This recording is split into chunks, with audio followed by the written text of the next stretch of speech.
آپ صلی اللہ علیہ وسلم کی خدمت میں حاضر ہوا۔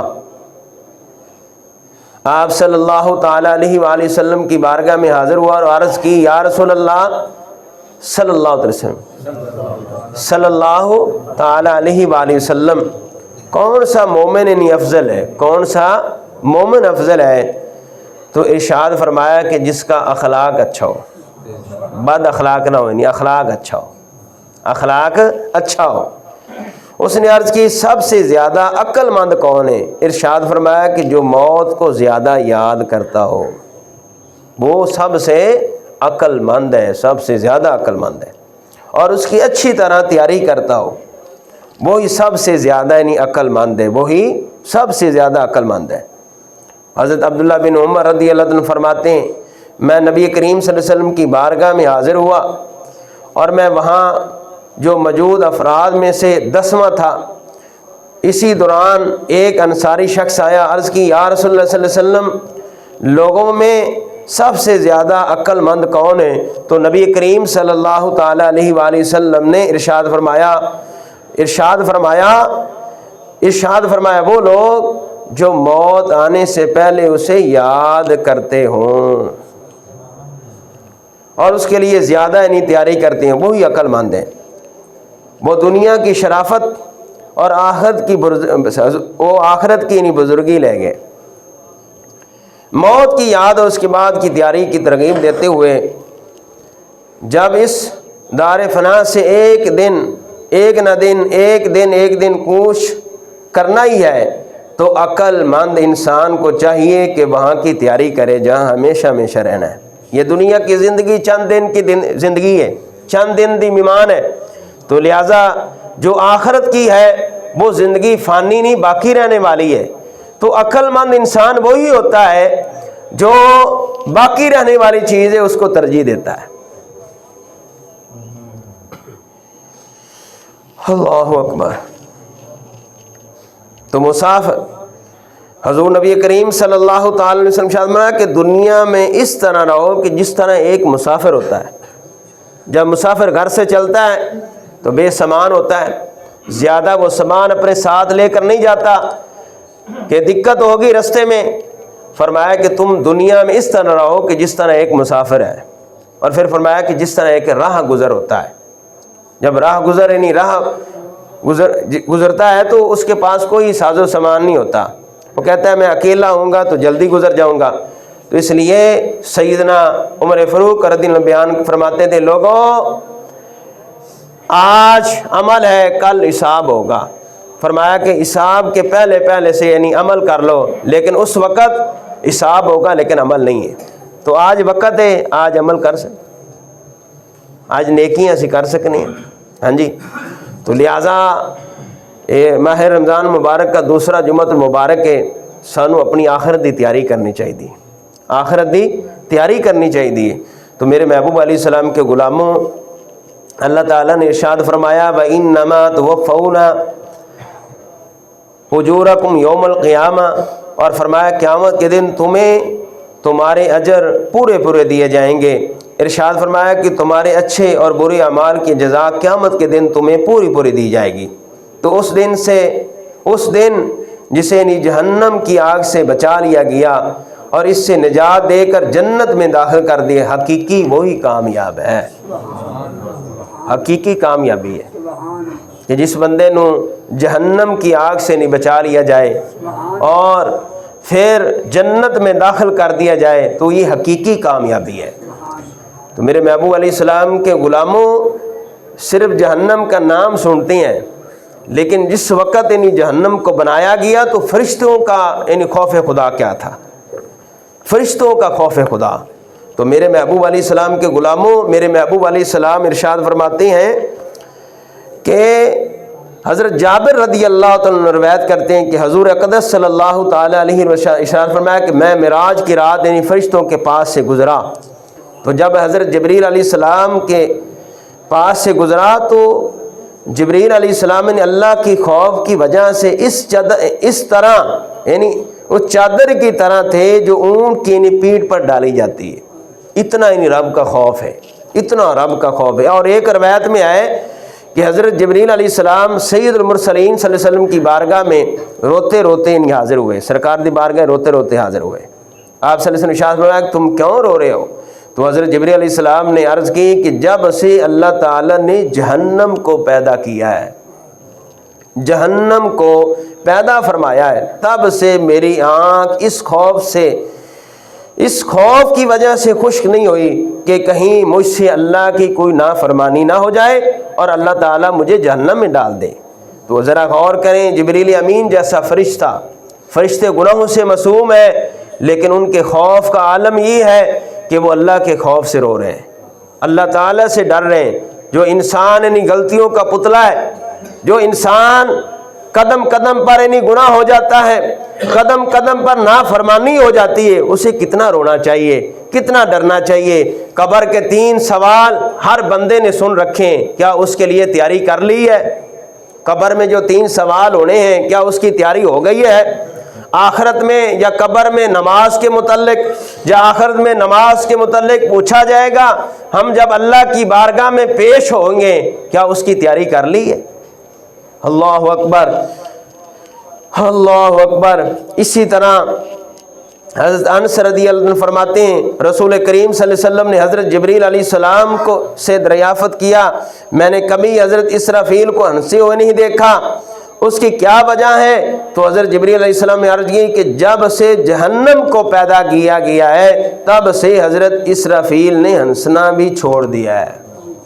اور ہمارے خوف کا کیا عالم ہے، مسجد ہو پھر بھی ہم ہنس رہے ہیں، قبرستان ہو پھر بھی ہنس رہے ہیں، جنازے کا ٹائم ہو پھر بھی ہماری دنیا کی گپیں ہیں، ایک دوسرے کا حال پوچھ رہے ہیں۔ لیکن آؤ میرے محبوب علیہ السلام کے غلاموں، اللہ کے جو نیک بندے ہیں، جنہوں نے یعنی رسول اللہ صلی اللہ علیہ وسلم کی صحبت کو اختیار کیا ہے، ان کے خوف کا عالم کیا تھا۔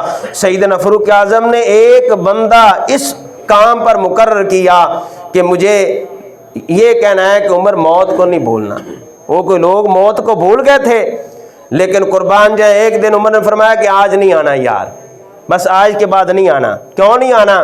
کیا میرے کام میں کیا کوئی کوتاہی ہو گئی ہے؟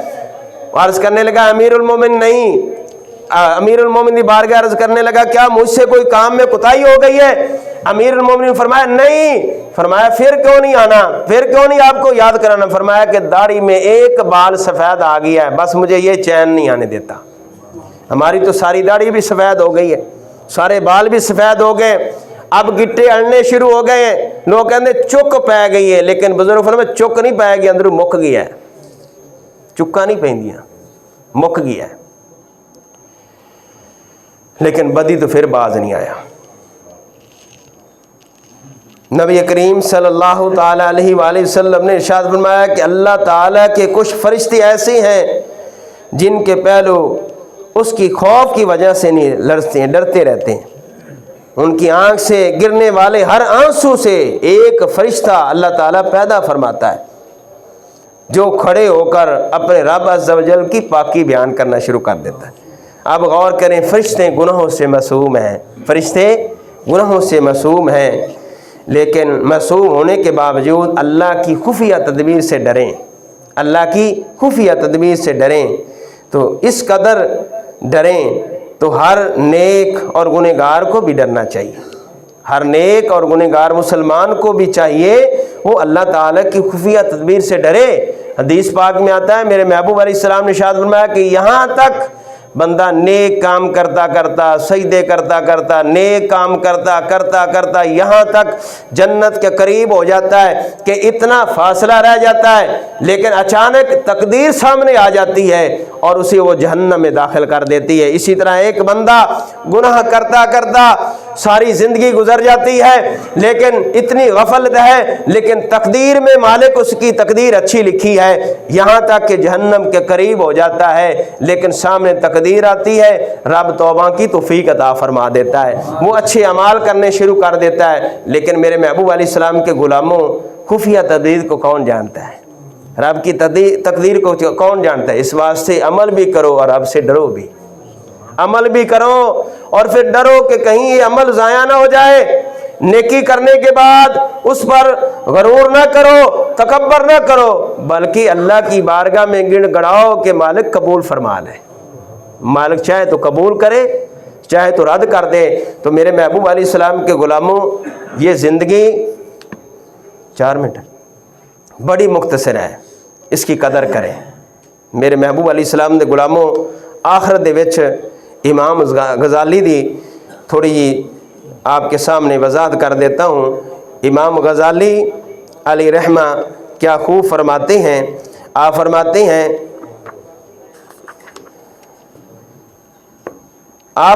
ہیں، سید المرسلین صلی اللہ علیہ وسلم نے ارشاد فرمایا، حضور کا یعنی فرمان پیش کرتے ہیں۔ اس حدیث کے راوی حضرت ابو موسیٰ اشعری ہیں کہ جو شخص اپنی دنیا سے محبت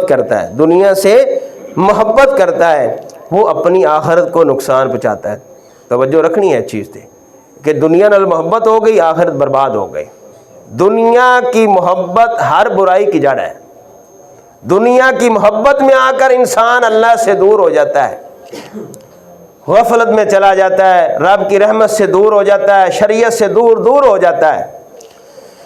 اور فرمایا جو شخص اپنی آخرت سے محبت کرتا ہے وہ اپنی دنیا کو نقصان پہنچاتا ہے، لہذا تم یعنی فنا ہونے والی دنیا پر باقی رہنے والی آخرت کو ترجیح دو۔ اور امام غزالی فرماتے ہیں، لوگوں اس فرصت کے وقت میں نیک عمل کر لو، اللہ تعالیٰ سے ڈرتے رہو امید پر، اور فرمایا کہ اپنی موت کو نہ بھولو، یہ دنیا کی طرف میل نہ ہو جاؤ، بے شک یہ دھوکے کے بازار ہے، دھوکے کے ساتھ یعنی بن ٹھن کر تمہارے سامنے آتی ہے۔ اور فرمایا کہ فتنے میں انسان کو ڈال دیتی ہے، یہاں تک کہ دنیا اپنے پیروکار یعنی محبت کرنے والوں کے سامنے کس طرح آتی ہے، اس طرح سج کر آتی ہے، فرمایا کہ جس طرح دلہن آتی ہے۔ اور فرمایا کہ دنیا اپنے قیمتی عاشقوں کو ہلاک کر دیا، فرمایا لوگوں دنیا نے بڑے بڑوں کو ہلاک کر دیا، بڑے بڑے اپنے عاشقوں کو ہلاک کر دیا جن کو دنیا بڑا بڑا نام دیتی تھی، لیکن آج وہ زمین کے تھلے مٹی کے تھلے ہیں، آج کوئی نہیں جانتا ان کو، آج کوئی نہیں جانتا۔ اور فرمایا اس سے اطمینان حاصل کرنا چاہیے کہ انہیں فرمایا کہ حاصل کرنا چاہیے انہیں ذلیل و رسوا کر دیا، لہذا اسی حقیقت کی نگاہ سے دیکھو کیونکہ یہ مصیبتوں سے بھرپور مقام ہے اور اس کے خالق نے اس کی مذمت کی ہے۔ فرمایا کہ اتنی اگر دنیا اچھی ہوندی تو رب نے کیوں ان کی مذمت فرمائی ہے۔ ایک دن میں نبی کریم صلی اللہ تعالیٰ علیہ وآلہ وسلم نے صحابہ کرام نے فرمایا کہ میرے قریب ہو جاؤ۔ سرکار مدینہ صلی اللہ علیہ وسلم نے جدو قریب ہو گئے صحابہ کرام تو میرے محبوب علیہ السلام نے ایک جگہ تے ویکھا کہ ڈھیر پر میں ایک بچہ بکری دا بچہ مرا ہوا پیا ہے۔ سرکار نے فرمایا میرے غلاموں مالک دے نزدیک ان دی کوئی حیثیت ہے؟ توجہ کرنی، یا رسول اللہ کی حیثیت ہے؟ مردار ہے، مرا پیا ہے، ان دی کوئی حیثیت نہیں۔ تو میرے محبوب نے فرمایا کہ رب دے نزدیک دنیا دی اتنی بھی حیثیت نہیں ہے۔ فرمایا کہ اگر اتنی بھی حیثیت ہوندی تو رب نے کافر نو ایک گھٹ پانی دا نہیں دینا سی۔ جس دنیا دی خاطر اسی پہچان ختم ہو گئی، رشتے ختم ہو گئے، اس دنیا دے وچ محبت آ کے لوگ ایک دوسرے تو حسد کرنی شروع کر دیتی، لوگ ایک دوسرے دے دشمن ہو گئے، لوگ اخلاقی طور پہ بگڑ گئے۔ تو امام غزالی فرماتے ہیں لوگوں سن لو، اللہ تم پر رحم فرمائے، غفلت سے بیدار ہو جاؤ، اس سے پہلے کہ نیند سے آنکھ کھول لو یوں اعلان کیا جائے کہ فلاں شخص بیمار ہو گیا ہے، اس کی بیماری نے شدت اختیار کر لیا ہے، کیا کوئی دوا ہے یا کسی ڈاکٹر تک جانے کی کوئی صورت ہے؟ اب تمہارے لیے حکیموں اور ڈاکٹروں کو بلایا جاتا ہے لیکن شفا کی امید ختم ہو جاتی ہے۔ ڈاکٹر کہتے ہیں، حکیم کہتے ہیں تو بھائی بس کہانی ختم ہے، بس بھائی لے جاؤ چاند سانس ہیں، ہو سکتا ہے گھر پہنچ جائے یا نہ پہنچے، بس ختم ہو گئی۔ فرمایا کوئی شفا نہیں دے سکتا۔ فرمایا کہ جس نے شفا دینی آج ہی اس کی بارگاہ میں جھک جاؤ، آج ہی اس مالک دے بن جاؤ۔ تو اس واسطے میرے محبوب علیہ السلام دے غلاموں اللہ دی بارگاہ دعا ہے کہ خالق کائنات عمل دی توفیق عطا فرماوے۔ یہ نیک مہینہ ہے، اللہ تعالیٰ اس مہینے دا صدقہ سانو نیک بناوے، اچھی سوچ عطا فرماوے، اچھا گمان عطا فرماوے۔ ویکھو لوگ نہیں حلال دے قریب نہیں جا رہے روزے دی حالت وچ، لیکن پھر بھی حرام کھائی جاندے ہیں۔ تسی کہو حرام کی کہ دیکھو میں کہ کوئی بھائی اپنے یعنی بھائی مرے ہوئے دا، سرکار نے فرمایا کہ جس نے غیبت کی تھی وہ اپنے بھائی مرے ہوئے دا گوشت کھا رہی ہے، حرام کھائی جا رہے ہیں، غیبت کر رہے ہیں، روزے دی حالت ہے، بدگمانی حرام ہے، حلال نہیں کھا رہے لیکن حرام کھائی جا رہے ہیں۔ تو اس واسطے بدگمانی بھی نہیں کرنی کسی مسلمان دے بارے، اچھی سوچ رکھنی ہے، اچھا ذہن رکھنا ہے، غیبت بھی نہیں کرنی۔ اے زبان دے بل میرے محبوب نے فرمایا کہ سب تو زیادہ جی گرفت ہے میں اے زبان دی وجہ نال ہوے گی، تو میرے محبوب علیہ السلام فرمایا کہ جہنم دے اندر منہ دے بال نہیں سب تو زیادہ لوگاں نو اس وجہ تو نہیں گسیڑ تے منہ دے بال جہنم میں داخل کر دیتا جائے گا، وہ زبان دی کٹی فصل ہوے گی۔ آخری بات سنو، مولا علی فرماتے ہیں، اور توجہ کرنا، مولا علی دا قول ہے، کاش تسی انہوں دل وچ بٹھا لینا، سمجھی آخری گل ہے، تینوں آدھے سینے جگہ لازمی دینی نے، اگر دیو گے تو اچھی بولو سبحان اللہ، دلو ہو تو بولو سبحان اللہ۔ اے انی کنجوسی چنگی نہیں ہوندی، مسجد بھی سنیاں دی ہوئے تے بیان کرنا والے سنی ہوئے تے ممبر بھی سنیاں دا ہوئے تے مسلح بھی، کیا بات ہے پھر، مسجد سنیاں دی تے مسلح بھی سنیاں دا تے ممبر بھی سنیاں دا تے مولوی بھی سنیاں دا ہوئے تے اتنی کنجوسی اچھی نہیں لگدی۔ کوئی اور بندہ کی کہے گا ہے سنیاں دی مسجد، نہ سرکار دا نام ہے، نہ تہاڈی زبان تے درود آندا ہے تے تانوں آنکھ سے بولنا پیندا بھی آکھو سبحان اللہ۔ اوے اللہ نے زبان دیتی ہے اس مہینے چ نہیں بولنا سبحان اللہ یا درود شریف نبی پاک دی ذات نہیں پڑھنا، کدوں پڑھنا نہیں، اچھی بولو سبحان اللہ۔ اور مزہ آئے گا، مولا علی فرماتے ہیں جو ہاتھ کے زخم ہیں وہ بھر جاتے ہیں لیکن جو زبان کے زخم ہیں ساری زندگی نہیں بھرتے۔ اللہ تعالیٰ عمل دی توفیق عطا فرمائے۔